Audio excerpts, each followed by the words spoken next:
Hai semuanya, ketemu lagi dengan Beta. Hari ini Beta memasak terong cumi balado. Dan langsung saja kita buat. Dan masih seperti biasa teman-teman, langsung saja terong dan cumi Beta bawa ke kali untuk dibersihkan. Dan teman-teman, saat ini waktu sudah menunjukkan pukul jam 9 namun pagi. belum terlalu begitu panas karena lagi mendung-mendung. Seperti beginilah suasana di pedesaan teman-teman. Suasananya sangat sejuk, adem dan bersih. Dan teman-teman, sebenarnya di kali ini bukan saja Beta yang melakukan aktivitas cuci mencuci di kali, tapi masih banyak sekali masyarakat yang melakukan aktivitas cuci mencuci di kali. Dan teman-teman, kali ini walaupun musim kemarau yang panjang, kali tidak akan pernah surut dan mati. Namun air kali akan menjadi sedikit tipis dan juga berlumut. Tapi pada musim penghujan nanti teman-teman, setelah selesai banjir, air kali akan lebih bagus dan juga bersih. Dan di air kali ini bukan saja kami orang kompleks yang sering mencuci di sini, namun ada banyak sekali orang dari kompleks lain juga yang menggunakan kali ini untuk kegiatan cuci mencuci dan juga mandi.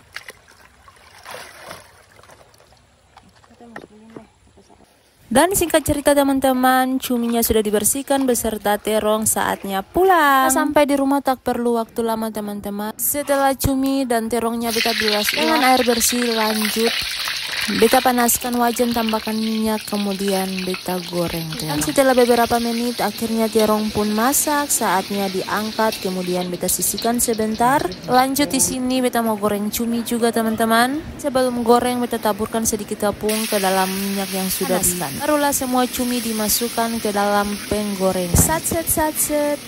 Cumi yang pertama sudah masak, kemudian diangkat lalu disisihkan, kemudian lanjut lagi penggorengan yang kedua. Set, kemudian masak. Dan waktunya angkat, sisihkan, kemudian Beta siapkan bumbu untuk pembuatan terong balado. Perbumbuannya Beta hanya menggunakan bawang putih, bawang merah, 2 biji kemiri, dan cabai keriting. Dan agar semua perbumbuan mudah diulek, Beta menggunakan garam kasar teman-teman. Dan setelah semua perbumbuan sudah diulek halus, lanjut panaskan wajan, tambahkan sedikit minyak, dan di sini Beta menggunakan sisa penggorengan terong yang tadi ya teman-teman. Dan jika sudah panas, semua bumbu dimasukkan, kemudian ditumis sampai jika perbumbuannya sudah benar-benar matang, waktunya terong dimasukkan, kemudian dioseng sebentar. Dan setelah semua terong dimasukkan, kemudian cumi juga diikut sertakan. Jadi sebenarnya di awal kita mau buatkan terong balado dan cumi goreng beserta sambal.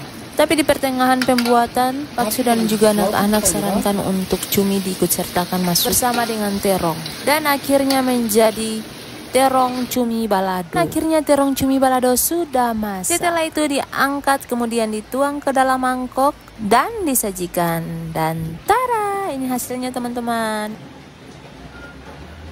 Dan tak butuh waktu lama teman-teman karena perut sudah sangat lapar. Mari kita makan. Sampai di sini dulu teman-teman. Beta punya video. Sampai ketemu lagi di lain waktu. Bye bye.